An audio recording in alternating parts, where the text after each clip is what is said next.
ಓಂ ಶಂಕರಂ ಶಂಕರಾಚಾರ್ಯಂ ಕೇಶವಂ ಬಾದರಾಯಣಂ ಸೂತ್ರಭಾಸ್ಯಕೃತೌ ವಂದೇ ಭಗವಂತೌ ಪುನಃ ಪುನಃ ಭಗವಂತೌ ಪುನಃ ಪುನಃ. ಶ್ರೀಮಚ್ಛಂಕರ ಭಗವತ್ಪಾದಾಚಾರ್ಯರ ಜಗದ್ಗುರು ಸಿದ್ಧಾರೂಢ ಮಹಾಸ್ವಾಮಿಗಳವರ ಜಗದ್ಗುರು ಭಾರತೀಯಪ್ಪಾಜಿಯವರ ಪವಿತ್ರ ಚರಣಾರವಿಂದಗಳಲ್ಲಿ ಅನಂತಕೋಟಿ ಶಿರಸಾಷ್ಟಾಂಗ ಪ್ರಣಾಮವನ್ನು ಸಮರ್ಪಿಸುತ್ತೇನೆ. ಶ್ರವಣಾಪೇಕ್ಷಾದ ತಮ್ಮೆಲ್ಲರಿಗೂ ಅನೇಕ ಶರಣಾರ್ಥಿಗಳು. ವಿವೇಕ ಚೂಡಾಮಣಿ 441ನೇ ಶ್ಲೋಕ. ವಿಜ್ಞಾತ ಬ್ರಹ್ಮತತ್ವಸ್ಯ ಯಥಾ ಪೂರ್ವಂ ನ ಸಂಶ್ರುತಿಃ ಅಸ್ತಿ ಚೇನ್ನ ಸ ವಿಜ್ಞಾತ ಬ್ರಹ್ಮಭಾವೋ ಬಹಿರ್ಮುಖಃ. ಈ ಒಂದು ಶ್ಲೋಕದಲ್ಲಿ ಜೀವನ್ಮುಕ್ತನಾಗಿರ್ತಕ್ಕಂಥ ಮಹಾಪುರುಷನ ಒಂದು ಸ್ಥಿತಿ ಎನ್ನುವಂತಹದ್ದು, ಅವನ ಇರುವಿಕೆ ಎನ್ನುವಂಥದ್ದನ್ನು ಇಲ್ಲಿ ಬಹಳ ಸುಂದರವಾಗಿ ಉಪದೇಶವನ್ನು ಮಾಡುವಂಥವರಾಗ್ತಾ ಇದ್ದಾರೆ. ವಿಜ್ಞಾತ ಬ್ರಹ್ಮತತ್ವಸ್ಯ, ಬ್ರಹ್ಮತತ್ವವನ್ನು ಯಾವಾತನು ಅರಿತುಕೊಂಡಿದ್ದಾನೆಯೋ. ಯಾಕೆಂದರೆ ಶ್ರುತಿ ಎನ್ನುವಂಥದ್ದು ಏನು ಹೇಳ್ತದೆ ಅಂತಂದರೆ, ಬ್ರಹ್ಮವಿದ್ ಬ್ರಹ್ಮೈವ ಭವತಿ. ಯಾವನು ಬ್ರಹ್ಮವನ್ನು ಅರಿತುಕೊಳ್ಳುತ್ತಾನೆಯೋ ಅವನು ಬ್ರಹ್ಮವೇ ಆಗುತ್ತಾನೆ ಅಂತ ಶ್ರುತಿ ಎನ್ನುವಂಥದ್ದು ಬೋಧ ಮಾಡ್ತದೆ. ಬ್ರಹ್ಮವಿದಾಪ್ನೋತಿ ಪರಂ. ಯಾವನು ಬ್ರಹ್ಮವನ್ನು ತಿಳ್ಕೊಂಡಿದ್ದಾನೆಯೋ ಅವನು ಬ್ರಹ್ಮವನ್ನೇ ಹೊಂದುತ್ತಾನೆ ಅಂತ ಇನ್ನೊಂದು ಶ್ರುತಿ ಎನ್ನುವಂಥದ್ದು ನಮಗೆ ಉಪದೇಶ ಮಾಡ್ತದೆ. ಅದಕ್ಕೆ ನಾವು ಅಜ್ಞಾನ ಕಾಲದೊಳಗೆ ಈ ದೇಹಾದಿಗಳಲ್ಲಿ ಅಧ್ಯಾಸ ಮೂಲಕವಾಗಿ ನಾನು ಕರ್ತ ನಾನು ಭೋಕ್ತ ಅಂಥೇಳಿ ನಾವು ತಿಳ್ಕೊಂಡಿರ್ತೀವಿ. ಅಂದರೆ ಈ ಅಹಂಕಾರದಿಂದ ನಾವು ಕೂಡಿಕೊಂಡಿರ್ತೀವಿ. ಈ ಅಹಂಕಾರದಲ್ಲೇ ನಾವು ತಾದಾತ್ಮ್ಯವುಳ್ಳವರಾಗಿ ನಾನು ಕರ್ಮವನ್ನು ಮಾಡುವವನು, ನಾನು ಕರ್ಮದ ಫಲವನ್ನು ಅನುಭವಿಸುವನು ಅನ್ನುವಂಥ ಈ ತಪ್ಪು ತಿಳುವಳಿಕೆ ಎನ್ನುವಂಥದ್ದು ನಮಗೆ ಬಂದಿರ್ತದೆ. ಗುರುಗಳಾಗಿರ್ತಕ್ಕಂಥವ್ರು ನಮಗೇನು ಉಪದೇಶ ಮಾಡ್ತಾರ ಅಂತಂದರೆ, ನೋಡಪ್ಪ, ನಿನ್ನೊಳಗೆ ಅಹಂಕಾರ ಅನ್ನುವಂಥದ್ದಿಲ್ಲ, ಅಹಂಕಾರ ಧರ್ಮ ಅನ್ನುವಂಥದ್ದು ನಿನಗಿಲ್ಲ, ನೀನು ಅಹಂಕಾರಕ್ಕೆ ಸಾಕ್ಷಿಯಾಗಿರ್ತಕ್ಕಂಥವನದಿ. ಯಾಕಂದರೆ ಇಲ್ಲಿ ಆತ್ಮ ಮತ್ತು ಅಹಂಕಾರ ಇವೆರಡೂ ಅತಿ ಸಮೀಪದಾವ. ಈ ಅಹಂಕಾರ ಅನ್ನುವಂಥದ್ದು ಆತ್ಮನ ಸಾಮೀಪ್ಯ ಇರುವುದರಿಂದ ಆತ್ಮನ ಅರಿವನ್ನು ಪಡ್ಕೊಂಡು ಈ ಅಹಂಕಾರವು ಆತ್ಮನಂತೆ ವರ್ತಿಸ್ತಾ ಇದೆ. ಯಾಕಂದರೆ ಇಲ್ಲಿ ನಮಗೆ ಅಧ್ಯಾಸ ಆಗಿಬಿಟ್ಟದ. ಆ ಅಹಂಕಾರಗಳ ಧರ್ಮಗಳು ಆತ್ಮನಲ್ಲಿ ತೋರ್ತಾ ಇದ್ದಾವೆ. ಹೆಂಗೆ ಕನ್ನಡಿ ಎನ್ನುವಂಥದ್ದು ಬಹಳ ಸ್ವಚ್ಛ ಅದ, ನಿರ್ಮಲ ಅದ, ನಿಶ್ಚಲ ಅದ. ಅದರೊಳಗೆ ಒಂದು ಆನೆ ಪ್ರತಿಬಿಂಬ ಅನ್ನುವಂಥದ್ದು ಅಲ್ಲಿ ನಿಜವಾಗಿ ಇಲ್ಲದೇ ಇದ್ರೂ ಕೂಡ ಆನೆ ತೋರ್ತದೆ, ಅದು ಪ್ರತಿಬಿಂಬದಿಂದ ತೋರ್ತದೆ ಅಂತ. ಹಾಗೆ ಸರೋವರದೊಳಗೆ ಅನೇಕ ಗಿಡಗಳು ಇಲ್ಲದೇ ಇದ್ರೂ ಕೂಡ ನಾವು ಸರೋವರದಲ್ಲಿ ಗಿಡಗಳನ್ನು ನೋಡ್ತಾ ಇದ್ದೀವಿ, ಅವು ನಮಗೆ ಬುಡ ಮೇಲಾಗಿ ಕಾಣಿಸ್ತಾ ಇದ್ದಾವೆ. ಹಾಗೆ ಇಲ್ಲಿ ಅಹಂಕಾರ ಆಗಲಿ, ಮನಸ್ಸಾಗಲಿ, ಬುದ್ಧಿಯಾಗಲಿ, ದೇಹೇಂದ್ರಾದಿಗಳಾಗಲಿ ಅವುಗಳ ಧರ್ಮಗಳು ಆತ್ಮನಲ್ಲಿ ನಿಜವಾಗಿ ಅದಾವೇನು ಅಂತಂದರೆ ಇಲ್ಲ. ಅವು ಅಧ್ಯಾಸ ಮೂಲಕವಾಗಿ ಆತ್ಮನಲ್ಲಿ ತೋರ್ತಾ ಇದ್ದಾವೆ ಅಂತ. ಹಿಂಗೆ ತೋರಿದ್ರೂ ಕೂಡ ಇಲ್ಲಿ ಆತ್ಮ ಅವನು ಅಕರ್ತ ಅದಾನ, ಅವನು ಅಸಂಗದಾನ, ಅವನು ನಿತ್ಯ ಮುಕ್ತನೇ ಅದಾನ ಅಂತ, ಅವನು ಕೇವಲ ಶುದ್ಧ ಚಿನ್ಮಾತ್ರ ಸ್ವರೂಪನೇ ಅದಾನ ಅಂತ ನಮಗೆ ಗುರುಗಳು ಬೋಧ ಮಾಡ್ತಾ ಇದ್ದಾರೆ. ಆದ್ದರಿಂದ ಇಲ್ಲಿ ಈ ಒಂದು ತಾದಾತ್ಮ ಸಂಬಂಧ ಅನ್ನುವಂಥದ್ದು ಅಧ್ಯಾಸ ಮೂಲಕವಾಗಿ ಈ ಅಹಂಕಾರಾದಿಗಳ ಧರ್ಮಗಳು ಆತ್ಮನಲ್ಲಿ ತೋರಿ ಆತ್ಮನೂ ಕೂಡ ಇಲ್ಲಿ ಜನನ ಮರಣವುಳ್ಳವನು, ಆತ್ಮಲ್ಲಿ ಕರ್ತೃತ್ವ ಭೋಕ್ತೃತ್ವಗಳು ಇವೆಲ್ಲ ಒಂದು ಉಪಾಧಿಯಿಂದ ತೋರ್ತಾ ಇದ್ದಾವೆ ಅಂತ. ನಿಜವಾಗಿ ಆತ್ಮನಲ್ಲಿ ಈ ಸಂಸಾರ ಅನ್ನುವಂಥದ್ದು ಇಲ್ಲ.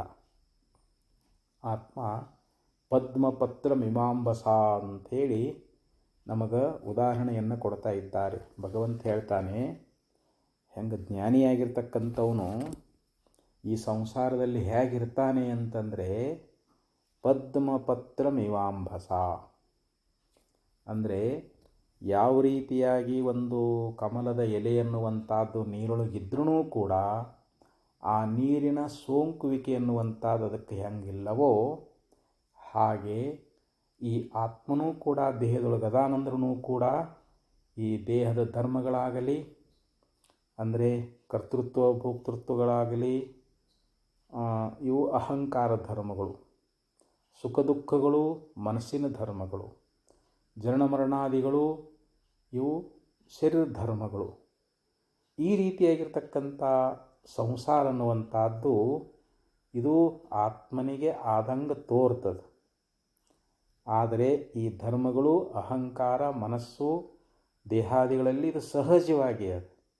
ಆದರೆ ಆತ್ಮನಲ್ಲಿ ಇವು ಆರೋಪಿತವಾಗಿ ತೋರ್ತಾ ಇದ್ದಾವೆ ಅಂತ ನಮಗೆ ಶಾಸ್ತ್ರಗಳು ನಮಗೆ ಉಪದೇಶವನ್ನು ಮಾಡ್ತಾ ಇದ್ದಾವೆ. ಅಂದರೆ ಸಾಕ್ಷಿ ಪ್ರತ್ಯೇಗಾತ್ಮನಲ್ಲಿ ಈ ಸಂಸಾರ ಅನ್ನುವಂಥದ್ದು ಇದು ಆರೋಪಿಸಲ್ಪಟ್ಟದ ಅಂತ, ಆರೋಪಿತವಾಗಿ ತೋರ್ತಾ ಇದೆ ಅಂತ. ಆದರೆ ಈ ದೇಹಾದಿ ಅಹಂಕಾರಗಳಲ್ಲಿ ಈ ಸಂಸಾರ ಅನ್ನುವಂಥದ್ದು ಇದು ಸಹಜವಾಗಿದೆ ಅಂತ ಹೇಳ್ತಾರೆ. ಈಗ ನಮಗೆ ಸ್ವಪ್ನ ಅಥವಾ ಸುಪ್ತಿಗೆ ಹೋಗಿರ್ತೇವೆ, ನಾವು ಗಾಢವ ನಿದ್ರೆಗೆ ಹೋಗಿರ್ತೀವಿ. ಆ ನಿದ್ರೆಗೆ ಹೋದಾಗ ಅಲ್ಲಿ ದೇಹಾದಿ ಧರ್ಮಗಳು ನಮಗೇನಾದರೂ ತೋರ್ತಾವೇನು ಅಂತಂದ್ರೆ ಇಲ್ಲ.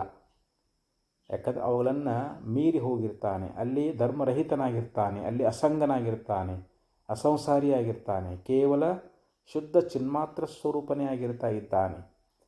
ಆದ್ದರಿಂದ ಈ ಅನುಭವದಿಂದ ನಮಗೇನು ಅರ್ಥ ಆಗ್ತದೆ ಅಂತಂದರೆ ಆತ್ಮನಲ್ಲಿ ಈ ಸಂಸಾರ ಅನ್ನುವಂಥದ್ದು ಇದು ಕೇವಲ ಆರೋಪಿತವಾಗಿದೆ ಅಂಥೇಳಿ ನಮಗೆ ಸಿದ್ಧ ಆಗ್ತದೆ. ಆದ್ದರಿಂದ ಇಲ್ಲಿ ನಾವು ಗುರುಗಳಿಂದ ಯಥಾರ್ಥವಾದ ಪರಬ್ರಹ್ಮದ ಜ್ಞಾನವನ್ನು ನಾವು ಮಾಡಿಕೊಂಡೀವಿ ಅಂತಂದರೆ ನಮಗೆ ಈ ಸಂಸಾರ ಅನ್ನುವಂಥದ್ದು ಅದೇನು ಅಂತ ವಿಚಾರ ಮಾಡಿದರೆ ಇಲ್ಲವೇ ಇಲ್ಲ. ಅದಕ್ಕಂತಾರೆ ಅವರು ವಿಜ್ಞಾತ ಬ್ರಹ್ಮತತ್ವಸ್ಯ, ಯಾವನು ಬ್ರಹ್ಮತತ್ವವನ್ನು ಅರಿತುಕೊಂಡವನದಾನೋ ಅವನಿಗೆ ಯಥಾಪೂರ್ವಂ ಸಂಸ್ಕೃತಿ ನ. ಯಥಾಪೂರ್ವಂ ಅಂದರೆ ಮೊದಲು, ಅಂದರೆ ಅಜ್ಞಾನ ಕಾಲದೊಳಗೆ, ಅಜ್ಞಾನ ಕಾಲದಲ್ಲಿ ದೇಹಾದಿಗಳಲ್ಲಿ ಅಧ್ಯಾಸವುಳ್ಳವನಾಗಿ ಅವನಿಗೆ ಸಂಸಾರ ಪ್ರಾಪ್ತಿಯಾಗಿತ್ತು. ಜೀವ ಸಂಸಾರಿ ಅಂತ ಅನಿಸ್ಕೊಂಡಿದ್ದ. ನಾನು ಹುಡ್ತೀನಿ, ನಾನು ಸಾಯ್ತೀನಿ, ನಾನು ಕರ್ತ, ನಾನು ಭೋಗ್ತಾ, ನಾನು ನೋಡೋವನು, ನಾನು ಕೇಳುವವನು, ಈಗ ಅನಂತ ರೀತಿಯಾಗಿರ್ತಕ್ಕಂಥ ಸಂಸಾರ ಅನ್ನುವಂಥದ್ದು ಆತ್ಮನಲ್ಲಿ ತೋರಿತ್ತು ಅಜ್ಞಾನ ಕಾಲದೊಳಗೆ. ಈಗ ಯಥಾರ್ಥವಾಗಿ ಬ್ರಹ್ಮತತ್ವವನ್ನು ಗುರುಗಳಿಂದ ಅರ್ಥಕೊಂಡಿದ್ದಾನೆ. ಈ ದೇಹಾದಿಗಳೆಲ್ಲವೂ ಅನಾತ್ಮದಾವು, ಇವೆಲ್ಲ ಜಡ ದೃಶ್ಯ, ಇವು ಮಿಥ್ಯಾದಾವು ಅಂಥೇಳಿ ಹೀಗೆ ಯೋಗಿಯಾಗಿರ್ತಕ್ಕಂಥವನು ಹಿಂಗೆ ನಿಶ್ಚಯ ಮಾಡಿಕೊಂಡು ಬಳಕ ಈಗ ಅವನಿಗೆ ಈ ಸಂಸಾರ ಅನ್ನುವಂಥದ್ದು ಅದೇನು, ಸಂಸಾರದ ಸುಖ ದುಃಖಗಳು ಜ್ಞಾನಿಗಳಲ್ಲಿ ಅದಾವೇನು ಅಂತಂದ್ರೆ ಇಲ್ಲ ಅಂತ ಹೇಳ್ತಾ ಇದ್ದಾರೆ. ಅದಕ್ಕೆ ನಿಜಗುಣ ಶ್ರೀಗಳವರು ಜ್ಞಾನಸ್ಥಳದಲ್ಲಿ ಒಂದು ಪದ್ಯದಲ್ಲಿ ಬಹಳ ಸುಂದರವಾಗಿ ನಮಗೆ ಉಪದೇಶ ಮಾಡಿಕೊಂಡು ಬರ್ತಾ ಇದ್ದಾರೆ. ಅಲ್ಲಿ ನಮಗೇನು ಹೇಳ್ತಾರೆ ಅಂತಂದರೆ, ಆವ ಬಾಧೆಯನ್ನುಂಟು ಮಾಡಲಹುದು ಅಖಿಳ ಭೋಗಾವಲಂಬನದೊಳಿರೆ ಶಿವಯೋಗಿಗೆ ಅಂತ ಹೇಳಿದರು. ಅಖಿಳ ಭೋಗಾವಲಂಬನದೊಳಿರೆ ಅಂತ ಹೇಳ್ತಾರೆ. ಅಖಿಳ ಅಂದರೆ ಸಮಸ್ತ ಈ ಸಾರ್ವಭೌಮತ್ವಾದಿ ಅನೇಕ ಭೋಗಗಳು ಅವುಗಳ ಆಶ್ರಯದಲ್ಲಿ ಇರುತ್ತಿರಲಿಕ್ಕಾಗಿ ಆ ಶಿವಯೋಗಿ, ಆ ಪರಿಪೂರ್ಣವಾಗಿರ್ತಕ್ಕಂಥ ಪರಬ್ರಹ್ಮ ಸ್ವರೂಪನೇ ನಾನಿದ್ದೀನಿ ಎನ್ನುವಂಥ ನಿಶ್ಚಯ ಜ್ಞಾನವನ್ನು ಮಾಡಿಕೊಂಡಿರ್ತಕ್ಕಂಥ ಶಿವಯೋಗಿಗೆ ಇಲ್ಲಿ ಯಾವುದಾದರೂ ದುಃಖ ಅನ್ನುವಂಥದ್ದು ಉಂಟು ಮಾಡಲಿಕ್ಕೆ ಸಾಧ್ಯ ಅದೇನು ಅಂತಂದರೆ ಇಲ್ಲ. ಯಾಕಂದರೆ ಅವನು ಪರಿಪೂರ್ಣ ಸ್ವರೂಪವಾಗಿರ್ತಕ್ಕಂಥ ಆತ್ಮವನ್ನು ತಿಳ್ಕೊಂಡಿದ್ದಾನ.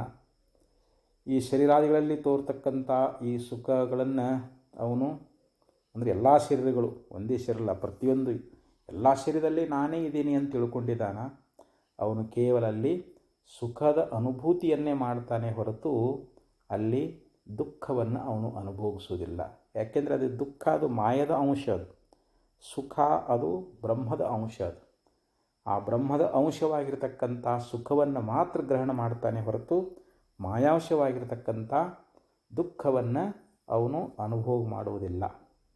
ಅದಕ್ಕೆ ಆ ಒಂದು ಪದ್ಯದಲ್ಲಿ ಹೇಳ್ತಾರೆ, ಮರದೊಳಿಹುದು ಅನಲನು ಆ ಮರದ ಅನನಲ್ಲಿರದ ಪರ್ಯಂತೆ ಸಕಲ ಸಂಸಾರದೊಳಗೆ ಬೆರದಿಹನು ಗುರುಶಂಭುಲಿಂಗವೇ ತಾನಾದ ಶರಣನು ಆ ಸಂಸಾರವಿಲ್ಲಾತಗೆ ಅಂತ ಹೇಳಿದರು. ಮರದೊಳಿಹುದು ಅನಲನು ನೋಡ್ರಿ, ಒಂದು ಮರ ಒಂದು ಗಿಡ ಅದಂತ ತಿಳ್ಕೊಳ್ರಿ.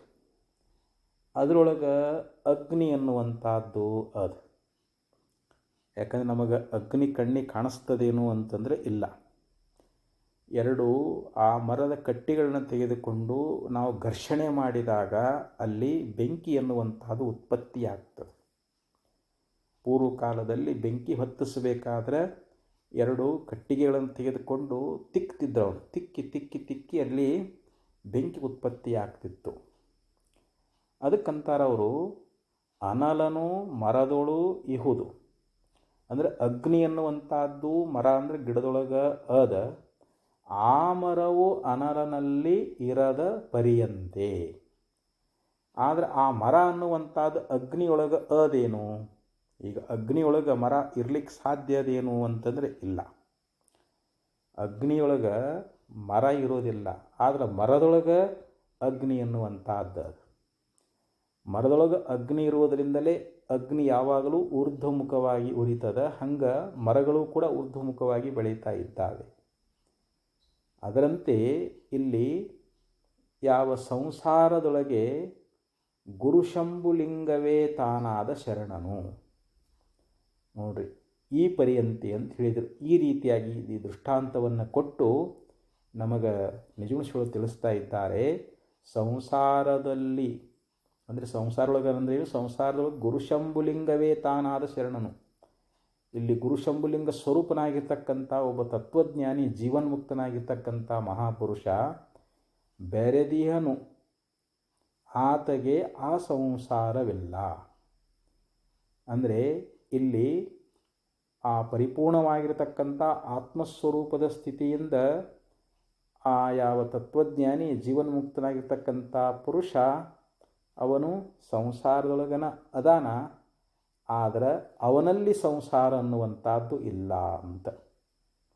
ಈ ನಾಮರೂಪಾತ್ಮಕವಾಗಿರ್ತಕ್ಕಂಥ ಪ್ರಪಂಚದಲ್ಲಿ ತತ್ವಜ್ಞಾನಿ ಬೆರತಾನ, ಆದರೆ ಅವನ ಸ್ವರೂಪದೊಳಗೆ ಈ ಸಂಸಾರ ಅನ್ನುವಂಥದ್ದು ಅದೇನು ಅಂತ ವಿಚಾರ ಮಾಡಿದರೆ ಇಲ್ಲ ಅನ್ನುವಂಥ ಮಾತನ್ನು ನಿಜಗುಣಶ್ರೀಗಳವರು ಬಹಳ ಸುಂದರವಾಗಿ ಹೇಳ್ಕೊಂಡು ಬಂದಿದ್ದಾರೆ.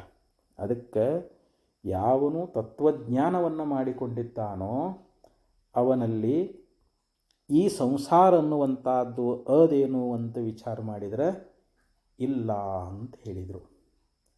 ಸಂಸಾರ ಯಾರಿಗದ ಅಂತಂದರೆ ಅಜ್ಞಾನಿಗೆ ಸಂಸಾರ ಅನ್ನುವಂಥದ್ದು ಅದು. ಅದಕ್ಕೆ ಯಸ್ತು ಅವಿಜ್ಞಾನವಾನ್ ಭವತಿ ಅಮನಸ್ಕಃ ಸದಾ ಅಶುಚಿಃ ನತು ತತ್ಪದಮವಾಪ್ನೋತಿ ಸಂಸಾರಂ ಛಾದಿಗಚ್ಚತಿ ಅಂತ ಹೇಳ್ತಾರೆ. ಯಾವನು ಬ್ರಹ್ಮದ ಅನುಭವವನ್ನು ಮಾಡಿಕೊಂಡಿಲ್ಲವೋ, ಬ್ರಹ್ಮಜ್ಞಾನವನ್ನು ಮಾಡಿಕೊಂಡಿಲ್ಲವೋ, ಯಾವನ ಮನಸ್ಸು ಮಲಿನಾಗೈತಿ, ಪ್ರಪಂಚದ ವಿಷಯಗಳಲ್ಲಿ ಆಸಕ್ತಿಯನ್ನು ಹೊಂದ್ಯದ ಅಂಥವನು ಅಂತ ಹೇಳ್ತಾರೆ. ಎಷ್ಟು ಅವಿಜ್ಞಾನವಾನ್ ಭವತಿ ಅಮನಸ್ಕಃ ಸದಾ ಅಶುಚಿಃ, ಅಂತರ್ಬಹಿರದಲ್ಲಿ ಅವನು ಅಶುಚಿಯುಳ್ಳವನಾಗಿದ್ದಾನೋ, ನಸು ತತ್ಪದಮವಾಪ್ನೋತಿ, ಅವನಿಗೆ ಪರಬ್ರಹ್ಮದ ಪ್ರಾಪ್ತಿಯಾಗುವುದಿಲ್ಲ. ಪರಬ್ರಹ್ಮ ಸ್ವರೂಪವನ್ನು ಅವನು ಅರಿತುಕೊಳ್ತಾನೇನು ಅಂತಂದರೆ ಇಲ್ಲ. ಸಂಸಾರಂ ಚಾದಿಗಚ್ಚತಿ, ಮತ್ತು ಅವನಿಗೆ ಮರಣಾನಂತರದಲ್ಲಿ ಮತ್ತೆ ಪುನಃ ಈ ಸಂಸಾರದಲ್ಲೇ ಹುಟ್ಟಿ ಬರ್ತಾನೆ, ಮತ್ತೆ ಅವನಿಗೆ ಜನ್ಮ ಮರಣಗಳು ಬರ್ತಾ ಇದ್ದಾವೆ. ಅದಕ್ಕೆ ನಾವು ಸಂಸಾರದೊಳಗೆ ಇರಬೇಕು, ಆದರೆ ನಮ್ಮೊಳಗೆ ಸಂಸಾರ ಅನ್ನುವಂಥದ್ದು ಬರಬಾರದು ಅಂತ ಹೇಳ್ತಾರೆ. ಈಗ ಒಂದು ಕಬ್ಬಿಣದ ಒಂದು ದೊಡ್ಡದು ಗುಂಡ ಅದನ್ನು ನಾವು ಸಮುದ್ರದಲ್ಲಿ ಹಾಕಿದ್ದೀವಿ ಅಂತಂದರೆ ಅದು ಮುಳುಗಿ ಹೋಗಿಬಿಡ್ತದೆ. ಸಮುದ್ರದ ಒಳಗೆ ನಾವು ಕಬ್ಬಿಣದ ಗುಂಡನ್ನು ಹಾಕಿದಾಗ ಅದನ್ನೇ ನಾವು ಕಾಯಿಸಿ ಅದನ್ನು ಒಂದು ತಗಡು ಮಾಡಿ ಒಂದು ನೌಕೆ ಅಥವಾ ಒಂದು ಹಡಗು ನಿರ್ಮಾಣ ಮಾಡಿದ್ದೀವಿ ಅಂತಂದರೆ ಅದು ಸಮುದ್ರದಲ್ಲಿ ಮುಳುಗೋದಿಲ್ಲ ಅಂತ. ಆ ಹಡಗಿನೊಳಗೆ ಏನಾದರೂ ನೀರು ಪ್ರವೇಶ ಆಯಿತು ಅಂತಂದರೆ ಅದು ಮುಳುಗಿ ಹೋಗಿಬಿಡ್ತದೆ. ಹಂಗೆ ನಾವು ಕೂಡ ಈ ಸಂಸಾರದೊಳಗೆ ನಾವು ಇರಬೇಕು, ಆದರೆ ನಮ್ಮೊಳಗೆ ಸಂಸಾರ ಬರಬಾರದು. ಹಡಗ ನೀರೊಳಗನ ಆದರೆ ಹಡಗಿನಲ್ಲಿ ನೀರಿಲ್ಲ. ನೀರು ಬಿಟ್ಟು ಹಡಗಿರಕ್ಕೆ ಸಾಧ್ಯ ಇಲ್ಲ. ಹಡಗಲ್ಲಿ ಎಲ್ಲೈತಿ? ನೀರಾಗನ ಐತಿ, ಆದರೆ ನೀರು ಮಾತ್ರ ಹಡಗಿನೊಳಗಿಲ್ಲ. ಹಡಗಿನಲ್ಲಿ ನೀರು ಪ್ರವೇಶ ಆದರೆ ಹೆಂಗೆ ಮುಳುಗಿ ಹೋಗ್ತದೋ ಹಂಗೆ ನಾವು ಸಂಸಾರದಲ್ಲಿ ಇದ್ರೂ ಕೂಡ ಇಲ್ದಂಗಿರಬೇಕು. ನಮ್ಮೊಳಗೆ ಸಂಸಾರ ಬರಬಾರ್ದು ಅಂತ. ನಮ್ಮೊಳಗೆ ಸಂಸಾರ ಅಂದರೆ ನಾನು ಜೀವ, ನಾನು ಸಂಸಾರಿ, ನಾನು ಬದ್ಧ, ಈ ರೀತಿಯಾಗಿ ನಾವು ದೇಹ ಮೊದಲುಗೊಂಡು ಅಹಂಕಾರದ ಪರ್ಯಂತರವಾಗಿರತಕ್ಕಂಥ ಈ ಅನಾತ್ಮ ವಸ್ತುಗಳಲ್ಲಿ ತಾದಾತ್ಮ ಭಾವನೆಯಿಂದ ಅಧ್ಯಾಸ ಮೂಲಕವಾಗಿ ಇವುಗಳಲ್ಲಿ ಅಹಂ ಮಮ, ನಾನು ನನ್ನದು ಅನ್ನುವಂಥ ಈ ಭಾವನೆಯನ್ನು ಮಾಡಿಕೊಂಡೇವಿ ಅಂದರೆ ನಾವು ಸಂಸಾರಿಗಳಾಗ್ತೀವಿ ಅಂತ ಅರ್ಥ. ಸಂಸಾರ ಅಂತಂದರೆ ಇಲ್ಲಿ ಬರೀ ಹೆಂಡತಿ ಮಕ್ಕಳು ಹೊಲ ಮನೆ ಇದ್ದರೆ ಸಂಸಾರ ಅಲ್ಲ. ಸಂಸಾರ ಅಂತ ಎದಕ್ಕೆ ಕರೀತಾರೆ ಅಂತಂದರೆ ಅನಾತ್ಮವಾದ ದೇಹಾದಿಗಳಲ್ಲಿ ಆತ್ಮಬುದ್ಧಿಯನ್ನು ಮಾಡಿಕೊಂಡು ನಾನು ಕರ್ತ, ನಾನು ಭೋಕ್ತ, ನಾನು ಹುಟ್ಟೋನು, ನಾನು ಸಾಯೋನು ಅಂತ ತಿಳ್ಕೊಂಡಿದ್ದೇ ಇದೇ ಒಂದು ಸಂಸಾರ ಅಂತ ನಮಗೆ ಗುರುಗಳು ಶಾಸ್ತ್ರಗಳು ಉಪದೇಶ ಮಾಡ್ತಾ ಇದ್ದಾವೆ. ಆದ್ದರಿಂದ ಯಾವನು ತತ್ವವನ್ನು ಬಲ್ಲವನದಾನ, ತತ್ವವನ್ನು ಅಂದರೆ ತತ್ವ ಅಂದರೆ ಯಾವುದು? ಪರಬ್ರಹ್ಮ ಸ್ವರೂಪ. ಪರಬ್ರಹ್ಮ ಸ್ವರೂಪನೇ ನಾನದೀನಿ ಅಂತ ನಾವು ತಿಳ್ಕೊಳ್ಬೇಕು. ನಮಗೆ ಶ್ರುತಿಗಳು ಗುರುಗಳು ಏನು ಉಪದೇಶ ಮಾಡ್ತಾರೆ ಅಂತಂದರೆ ನೀನು ಶುದ್ಧ ಪರಬ್ರಹ್ಮ ಸ್ವರೂಪನೇ ಅದಿ ಅಂತ. ಆರು ನಾನೆಂದು ವಿಚಾರಿಸಿ ತಿಳಿಯೇ ಸಂಸಾರ ಸಾಗರವನ್ನು ಉತ್ತರಿಪುದರಿದೆ ಅಂತ ಹೇಳಿದರು. ನಾನು ಯಾರದೀನಿ ಅನ್ನುವಂಥದ್ದನ್ನು ಯಥಾರ್ಥವಾಗಿ ನಾವು ತಿಳ್ಕೊಂಡೇವಿ ಅಂತಂದರೆ ಈ ಸಂಸಾರ ಸಾಗರವನ್ನು ದಾಟೋದೇನು ಆಶ್ಚರ್ಯ ಅಂತ ಹೇಳ್ತಾರೆ. ಅಂದರೆ ನಾವು ಸಂಸಾರ ಸಾಗರವನ್ನು ದಾಟಬೇಕಾಗಿತ್ತು ಅಂತಂದರೆ ಮೊದಲು ನಾನು ಯಾರದೀನಿ ಅನ್ನುವಂಥ ನಾವು ಆತ್ಮಜ್ಞಾನವನ್ನು ಮಾಡಿಕೊಳ್ಬೇಕು.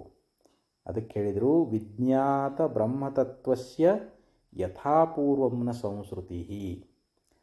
ಯಾವನು ಬ್ರಹ್ಮತತ್ವವನ್ನು ಚೆನ್ನಾಗಿ ಅರಿತುಕೊಂಡಿದ್ದಾನೋ, ದೃಢ ಅಪರೋಕ್ಷ ಬ್ರಹ್ಮಜ್ಞಾನವನ್ನು ಪ್ರಾಪ್ತಿ ಮಾಡಿಕೊಂಡಿದ್ದಾನೋ, ಯಥಾಪೂರ್ವಂ ಸಂಸ್ಕೃತಿ ನ ಅಂತ ಹೇಳಿದರು.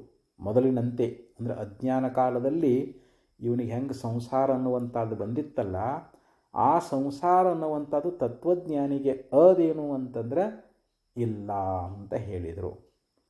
ಅಸ್ತಿ ಚೇತ್, ಒಂದು ವೇಳೆ ಅವನಿಗೆ ನಾವು ಸಂಸಾರ ಇದೆ ಅಂತ ನಾವು ಒಪ್ಪಿಕೊಂಡಾದ್ದಾದರೆ ವಿಜ್ಞಾತ ಬ್ರಹ್ಮಭಾವ ನ, ಅಂದರೆ ಅವನು ಬ್ರಹ್ಮತತ್ವವನ್ನು ಅರಿತುಕೊಂಡವನು ಆಗುವುದಿಲ್ಲ ಅಂತ ಹೇಳ್ತಾರೆ. ಯಾರಿಗೆ ನನಗೆ ಸಂಸಾರ ಅದ ಅಂದರೆ ನಾನು ಹುಟ್ಟು ಸಾವುಗಳಿಂದ ಕೂಡ್ಕೊಂಡಿದ್ದೀನಿ, ನಾನು ಸುಖಿ ದುಃಖಿ ಅದೀನಿ ಅಂತ ಯಾರು ಈ ರೀತಿಯಾಗಿ ಬ್ರಹ್ಮತತ್ವವನ್ನು ಅರಿತುಕೊಳ್ಳದೇ ಇರತಕ್ಕಂಥ ಅಜ್ಞಾನಿಗಳು ಈ ರೀತಿ ನುಡಿತಾ ಇದ್ದಾರೆ. ಅವರು ಇನ್ನೂ ತತ್ವಜ್ಞಾನ ಆಗಿಲ್ಲ, ಅವರಿಗೆ ಬ್ರಹ್ಮಭಾವ ಉಂಟಾಗಿಲ್ಲ, ಆ ಪರಬ್ರಹ್ಮ ಸ್ವರೂಪನೇ ನಾನಿದ್ದೀನಿ ಅನ್ನುವಂಥ ಯಥಾರ್ಥ ನಿಶ್ಚಯ ಅವರಿಗೆ ಆಗಿಲ್ಲ. ಅವರು ಬಹಿರ್ಮುಖ, ಅವರು ಯಾವಾಗಲೂ ಬಹಿರ್ಮುಖವಾಗಿ ಇರ್ತಾ ಇದ್ದಾರೆ ಅಂತ. ಯಾಕಂದರೆ ಅವ್ರ ವೃತ್ತಿ ಯಾವಾಗಲೂ ಯಾಕಂದರೆ ಅವ್ರ ಇಂದ್ರಿಯಗಳು ವಿಷಯಗಳತ್ತ ಕಡೆ ಗಮನ ಮಾಡ್ತಿರ್ತಾವೆ. ಪರಾಂಚಿಕಾನೇ ವ್ಯತೃಣತ್ ಸ್ವಯಂಭೂ ತಸ್ಮಾತ್ ಪರಾಂಗ್ ಪಶ್ಯತಿ ನಾಂತರಾತ್ಮನ್ ಕಶ್ಚಿದ್ಧೀರ ಪ್ರತ್ಯೇಕಾತ್ಮಾನಮೈಕ್ಷತ್ ಆವೃತ್ತ ಚಕ್ಷು ಅಮೃತತ್ವಮಿಚ್ಛನ್. ಕಠೋಪನಿಷತ್ನಲ್ಲಿ ಯಮಧರ್ಮ ಹೇಳ್ತಾ ಇದ್ದಾನೆ, ಪರಮಾತ್ಮ ಈ ಶರೀರವನ್ನು ನಿರ್ಮಾಣ ಮಾಡುವ ಸಮಯದೊಳಗೆ ಇಂದ್ರಿಯಗಳನ್ನು ಬಹಿರ್ಮುಖವಾಗಿ ಸೃಷ್ಟಿ ಮಾಡಿಬಿಟ್ನಂತೆ. ಹೀಗಾಗಿ ಎಲ್ಲ ಇಂದ್ರಿಯಗಳು ತಮ್ಮ ವಿಷಯಗಳತ್ತ ಧಾವಿಸಿ ಹೋಗ್ತಾ ಇದ್ದಾವೆ. ಆದರೆ ಧೀರನಾಗಿರ್ತಕ್ಕಂಥ ಪುರುಷ ಏನು ಮಾಡ್ತಾನೆ? ನಾನು ಅಮರನಾಗಬೇಕು, ನಾನು ಮುಕ್ತನಾಗಬೇಕು ಅಂಥೇಳಿ ಬಹಿರ್ಮುಖವಾಗಿ ಹೋಗುವಂಥ ಎಲ್ಲ ಇಂದ್ರಿಯಗಳನ್ನು ಮನಸ್ಸನ್ನು ಅಂತರ್ಮುಖ ಮಾಡಿಕೊಳ್ತಾನೆ. ಆತ್ಮ ಚಿಂತನೆಯೊಳಗೆ ಇರಿಸ್ತಾ ಇದ್ದಾನೆ. ಅವನು ತನ್ನ ಇಂದ್ರಿಯಗಳನ್ನು ಬಹಿರ್ಮುಖವಾಗಿ ಬಿಡಂಗಿಲ್ಲ. ಯಾಕೆ ಇಂದ್ರಿಯಗಳು ವಿಷಯಗಳ ಕಡೆಗೆ ಹೋಗುವಂಥ ಒಂದು ಸ್ವಭಾವ, ವಿಷಯಗಳತ್ತ ಅವು ಹೋಗ್ತಾವೆ. ಇಂದ್ರಿಯಾಣಿ ಪ್ರಮಾತೀನಿ ಹರಂತಿ ಪ್ರಸವಂ ಮನಃ ಅಂತ ಹೇಳ್ತಾರೆ. ಇಂದ್ರಿಯಗಳು ಬಹಳ ಬಲಿಷ್ಠದಾವು. ಇವನು ಎಂಥ ಪಂಡಿತದಾನಂದ್ರೂ ಕೂಡ ಅವನನ್ನು ಬಹಿರ್ಮುಖವಾಗಿ ಮಾಡಿಬಿಡ್ತಾ ಇದ್ದಾವೆ. ಅದಕ್ಕೆ ಶರಣರು ಹೇಳ್ತಾ ಇದ್ದಾರೆ, ಸಕಲೇಂದ್ರಿಯಗಳಲ್ಲಿ ವಿಕರಿಸುವ ಮನವ ಸೆಳೆದು ನಿಂದಾತನೇ ಸುಖಿ, ಪಂಚೇಂದ್ರಿಚ್ಛೆಯಲ್ಲಿ ಕೀಳು ಮನಂಗೊಂಡಾತನೇ ದುಃಖಿ, ಮನಸ್ಸು ಬಹಿರ್ಮುಖವಾಗಲು ಮಾಯಾ ಪ್ರಪಂಚಿ, ಮನಸ್ಸು ಅಂತರ್ಮುಖವಾದರೆ ಅವಿರಳಜ್ಞಾನಿ, ಮನವು ಮಹದಲಿನಿಂದಾತನೆಯ ಮುಕ್ತನು, ಮನೋರ್ಲಯವಾದರೆ ನಮ್ಮ ಸೌರಾಷ್ಟ್ರ ಸೋಮೇಶ್ವರಲಿಂಗದಲ್ಲಿ ಅಭೇದ್ಯನು ಅಂತ ಒಬ್ಬ ಶರಣರ ವಚನದಲ್ಲಿ ಹೇಳ್ತಾ ಇದ್ದಾರೆ. ಸಕಲೇಂದ್ರಿಯಗಳಲ್ಲಿ ವಿಕರಿಸುವ ಮನವ ಸೆಳೆದಿನಿಂದಾತನೇ ಸುಖಿ ಅಂತ ಹೇಳಿದರು. ನಮ್ಮ ಮನಸ್ಸು ಎಲ್ಲ ಇಂದ್ರಿಯಗಳ ಮುಖಾಂತರವಾಗಿ ಇದು ಹೊರಗಿನ ವಿಷಯಗಳಲ್ಲಿ ಹೋಗ್ತಿರ್ತದೆ. ಅಂಥ ಮನಸ್ಸನ್ನು ಯಾವನು ಸೆಳೆದು ಅದನ್ನು ಅಂತರ್ಮುಖ ಮಾಡಿಕೊಂಡು ಆತ್ಮನಲ್ಲಿ ನೆಲೆಗೊಳಿಸ್ತಾ ಇದ್ದಾನೆಯೋ, ಆತ್ಮಚಿಂತನೆಯಲ್ಲಿ ಆ ಮನಸ್ಸನ್ನು ತೊಡಗಿಸ್ತಾ ಇದ್ದಾನೆಯೋ, ಲೋಕದಲ್ಲಿ ಅವನೇ ಸುಖಿ ಅಂತ ಹೇಳಿಸಿಕೊಳ್ತಾ ಇದ್ದಾನೆ. ಇನ್ನು ಪಂಚೇಂದ್ರಿಚ್ಛೆಯಲ್ಲಿ ಕೀಳು ಮನಂಗೊಂಡು ಸುಳಿವಾತನೇ ದುಃಖಿ. ಮತ್ತು ಈ ಸಂಸಾರದಲ್ಲಿ ಯಾರಪ್ಪ ದುಃಖಿಗಳು ಅಂತಂದರೆ, ಈ ಏನು ಪಂಚ ಜ್ಞಾನೇಂದ್ರಿಯಗಳದಾವಲ್ಲ, ಆ ಪಂಚ ಜ್ಞಾನೇಂದ್ರಿಯಗಳಲ್ಲಿ, ಯಾಕಂದರೆ ಇವು ಹೊರಗಿನ ವಿಷಯಗಳನ್ನೇ ಇಚ್ಛಾ ಮಾಡ್ತದೆ ನಮ್ಮ ಮನಸ್ಸು. ಆ ಇಂದ್ರಿಯಗಳ ಮೂಲಕವಾಗಿ ನಮ್ಮ ಮನಸ್ಸು ಏನಾಗ್ತದೆ, ಹೊರಗಿನ ವಿಷಯಗಳತ್ತ ಧಾವಿಸಿ ಹೋಗ್ತದೆ, ಮನಸ್ಸು ದುರ್ಬಲಗೊಳ್ತದೆ. ಆ ಮನಸ್ಸನ್ನುವಂಥದ್ದು ವಿಷಯಾಸಕ್ತಿಯಿಂದ ಪಂಚೇಂದ್ರಿಯಗಳ ಮೂಲಕವಾಗಿ ಬಹಿರ್ಮುಖವಾಗಿ ಹೋಗಿ ಅಲ್ಲಿ ಕೇವಲ ದುಃಖವನ್ನೇ ಹೊಂದುವಂಥದ್ದಾಗ್ತದೆ. ಅದಕ್ಕೆ ಮನಸ್ಸು ಬಹಿರ್ಮುಖವಾಗಲು ಮಾಯಾ ಪ್ರಪಂಚಿ. ನಮ್ಮ ಮನಸ್ಸು ಯಾವಾಗಲೂ ಬಹಿರ್ಮುಖವಾಗಿ ಇಂದ್ರಿಯ ಮೂಲಕವಾಗಿ ಹೋಗ್ತಾ ಇತ್ತು ಅಂತಂದರೆ ಅವನು ಮಾಯಾ ಪ್ರಪಂಚ ಅಂತ ತಿಳಿಸ್ಕೊಳ್ತಾ ಇದ್ದಾನೆ. ನಮ್ಮ ಮನಸ್ಸು ಅಂತರ್ಮುಖ ಆಯಿತು ಅಂತಂದರೆ ಅವನೇ ಅವಿರಳ ಜ್ಞಾನಿ. ನಮ್ಮ ಮನಸ್ಸು ಮಹದಲ್ಲಿ ನಿಂದಿರಲಾತ ಮುಕ್ತನು ಅಂತ ಹೇಳಿದರು. ಆ ಪರಬ್ರಹ್ಮ ಸ್ವರೂಪದಲ್ಲಿ ಯಾವ ಮನಸ್ಸನ್ನುವಂಥದ್ದು ಸಂಪೂರ್ಣವಾಗಿ ಲಯ ಆಯಿತು ಅಂತಂದರೆ ಅವನು ಮುಕ್ತನೇ ಅದಾನ. ಆ ಮನಸ್ಸು ಮನೋರ್ಲಯವಾದರೆ ಸೌರಾಷ್ಟ್ರ ಸೋಮೇಶ್ವರಲಿಂಗದಲ್ಲಿ ಅಭೇದ್ಯನು ಅಂತ ಹೇಳಿದರು. ಆ ಮನಸ್ಸು ಪರಬ್ರಹ್ಮ ಸ್ವರೂಪದಲ್ಲಿ ಸಂಪೂರ್ಣವಾಗಿ ಲಯ ಆಗಿ ಮನಸ್ಸು ಅಮನಸ್ಕ ಸ್ಥಿತಿಯೊಳಗೆ ಹೋದಾಗ, ಮನಸ್ಸು ಪರಿಪೂರ್ಣವಾದ ಪರಬ್ರಹ್ಮ ಸ್ವರೂಪವೇ ಆದಾಗ ಇಲ್ಲಿ ಪರಮಾತ್ಮ ಬೇರೆಯಲ್ಲ, ಆ ಯೋಗಿ ಬೇರೆಯಲ್ಲ ಅಂತ ಹೇಳ್ತಾ ಇದ್ದಾರೆ. ಅದಕ್ಕೆ ಇಲ್ಲಿ ಅಸ್ತಿ ಚೇನ್ನ ಸ ವಿಜ್ಞಾತ ಬ್ರಹ್ಮಭಾವೋ ಬಹಿರ್ಮುಖ. ಯಾವನು ಆ ಪರಬ್ರಹ್ಮ ಸ್ವರೂಪವನ್ನು ಅರಿತುಕೊಂಡಿಲ್ಲವೋ, ಅಂದರೆ ಯಾವನಿಗೆ ಸಂಸಾರ ಅನ್ನುವಂಥದ್ದೈತೋ ಅವನು ಪರತತ್ವವನ್ನು ಅರಿತುಕೊಂಡವನು ಅಲ್ಲ ಅಂತ ಆಚಾರ್ಯ ಹೇಳ್ತಾ ಇದ್ದಾರೆ. ನಮಗೆ ಈ ಸಂಸಾರ ಅನ್ನುವಂಥದ್ದು ಅದರ ವಾಸನ ಐತಿ ಅಂತ ತಿಳ್ಕೊಡ್ರಿ ನೀವು. ಅಜ್ಞಾನ ಕಾಲದಲ್ಲಿ ಇದ್ದಂತೆ ಈ ಸಂಸಾರ ವಾಸನೆ ನಮಗಿತ್ತು ಅಂತಂದರೆ ನಾವು ಇನ್ನೂ ಬ್ರಹ್ಮತತ್ವವನ್ನು ತಿಳ್ಕೊಂಡವರಲ್ಲ ಅಂತ ಅದು ನಿಶ್ಚಯ ಆಗಿಬಿಡ್ತದೆ. ಆದ್ದರಿಂದ ಅವನು ಬಹಿರ್ಮುಖವೇ ಆಗಿರ್ತಾ ಇದ್ದಾನೆ ಅಂತ. ಯಾವನು ಅಜ್ಞಾನಿಯಾಗಿರ್ತಕ್ಕಂಥ ಪುರುಷನಿಗೇ ಈ ಸಂಸಾರ ವಾಸನೆ ಇರ್ತದೆ. ಅವನಿನ್ನೂ ಪರಬ್ರಹ್ಮ ಸ್ವರೂಪವನ್ನು ಸರಿಯಾಗಿ ತಿಳ್ಕೊಂಡವನಲ್ಲ.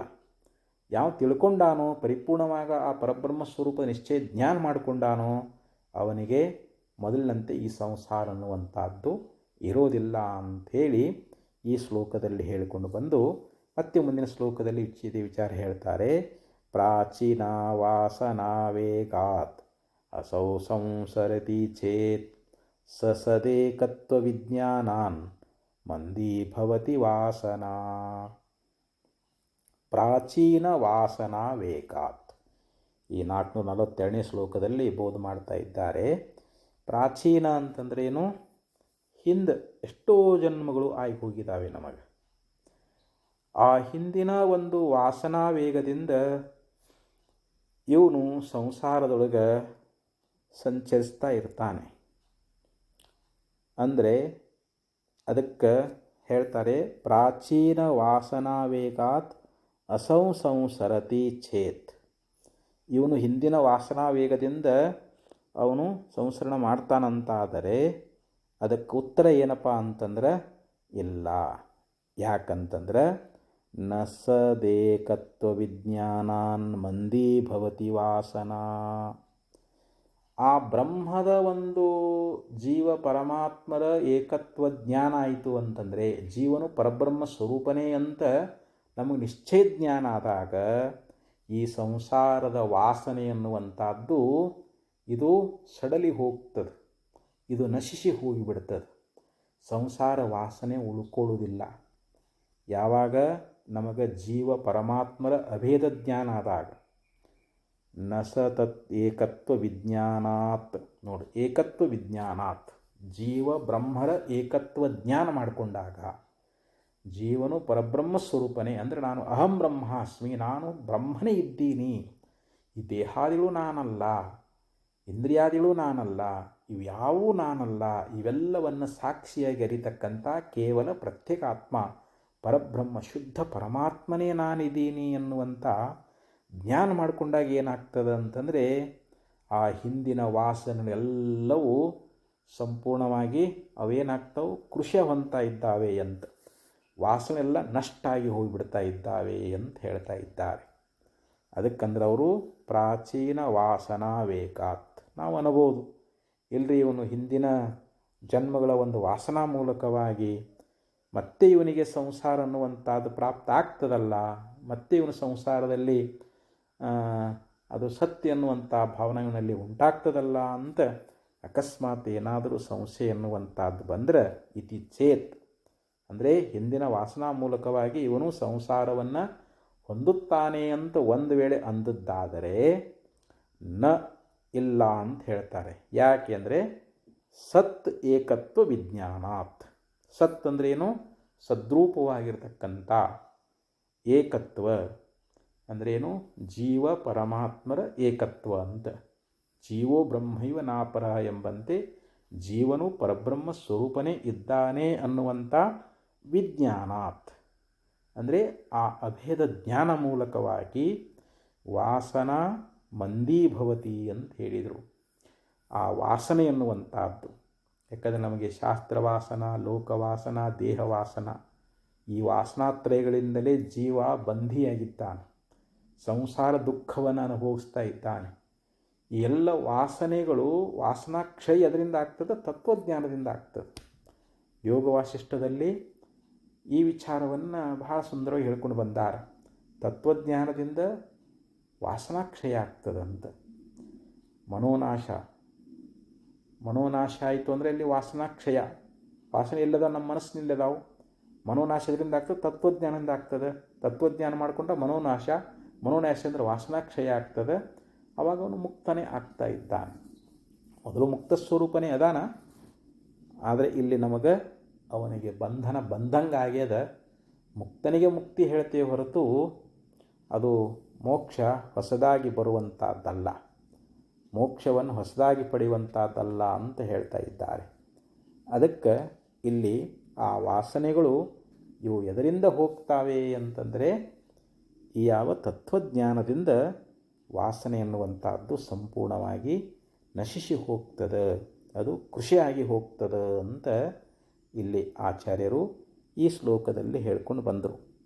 ಒಟ್ಟು ಈ ಎರಡು ಶ್ಲೋಕದ ಅಭಿಪ್ರಾಯ ಏನು ಅಂತಂದರೆ, ಯಾವನು ಪರಬ್ರಹ್ಮದ ಸಾಕ್ಷಾತ್ಕಾರ ಮಾಡಿಕೊಳ್ತಾ ಇದ್ದಾನೋ, ಗುರು ಮತ್ತು ಶಾಸ್ತ್ರಗಳಿಂದ ಆ ಶುದ್ಧವಾದ ಪರಬ್ರಹ್ಮ ಸ್ವರೂಪನೇ ನಾನಿದ್ದೇನೆ ಎನ್ನುವಂಥ ನಿಶ್ಚಯ ಜ್ಞಾನ ಯಾವನಿಗೆ ಉಂಟಾಗ್ತದೋ ಅವನಿಗೆ ಸಂಸಾರ ಅನ್ನುವಂಥದ್ದಿಲ್ಲ.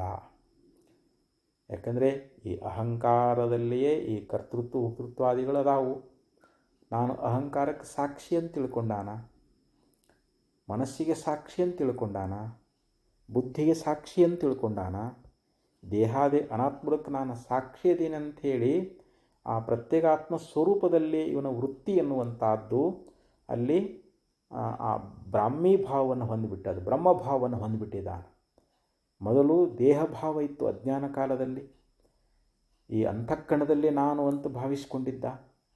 ಈಗ ಗುರುಶಾಸ್ತ್ರಗಳಿಂದ ಅವನಿಗೆ ಅನುಭವ ಆಗಿಬಿಡ್ತು, ಇವೆಲ್ಲವೂ ಅನಾತ್ಮ, ಇವೆಲ್ಲ ದೃಶ್ಯ, ಇವೆಲ್ಲ ಜಡ, ಇವೆಲ್ಲ ಅನಿತ್ಯ, ಇವೆಲ್ಲ ಮಿಥ್ಯ ಅನ್ನುವಂಥ ಜ್ಞಾನ ಮಾಡ್ಕೊಂಡು ಬಿಟ್ಟಿದ್ದಾನ. ಹೀಗಾಗಿ ಹೆಂಗೆ ನಾವು ಕನಸಿನೊಳಗೆ ನಾನಾ ಪ್ರಪಂಚವನ್ನು ನೋಡ್ತೀವಿ, ನಾವಲ್ಲಿ ಏನೇ ಪುಣ್ಯ ಪಾಪ ಮಾಡಿದ್ರೂ ಕೂಡ ಅವು ನಮಗೇನಾದರೂ ಸಂಬಂಧ ಆಗ್ತವೇನು ಅಂತಂದರೆ ಇಲ್ಲ. ಹಂಗೆ ಇಲ್ಲಿ ತತ್ವಜ್ಞಾನಿಗೆ ಆ ಸ್ವರೂಪದ ಸಾಕ್ಷಾತ್ಕಾರ ಆಯಿತು ಅಂದರೆ ಅವನಿಗೆ ಸಂಸಾರ ಅನ್ನುವಂಥದ್ದಿಲ್ಲ. ಒಂದು ವೇಳೆ ಸಂಸಾರ ಅದ ಅಂತ ನಾವು ಹೇಳ್ತೀವಿ ಅಂತಂದರೆ ಅವನು ತತ್ವಜ್ಞಾನಿ ಅಲ್ಲ. ಒಂದು ವೇಳೆ ನನಗೆ ಸಂಸಾರ ಅಂತ ಯಾವ ತಿಳ್ಕೊಂಡಾನೋ ಅವನಿನ್ನೂ ತತ್ವಜ್ಞಾನ ಮಾಡಿಕೊಂಡಿಲ್ಲ ಅಂತಲೇ ತಿಳ್ಕೊಳ್ಬೇಕು ಅಂತ ಈ ವಿಚಾರ ಹೇಳ್ಕೊಂಡು ಬಂದರು. ಮತ್ತೆ ಮುಂದಿನ ಶ್ಲೋಕದ ವಿಚಾರವನ್ನು ನಾಳೆ ಮಾಡೋಣ ಅಂತ ಹೇಳ್ತಾ ಈ 2 ನುಡಿಯ ಸದ್ಗುಣಕ್ಕೆ ಅರ್ಪಿಸಿ ವಿರಮಿಸ್ತಾ ಇದ್ದೇನೆ. ಓಂ ತತ್ಸತ್.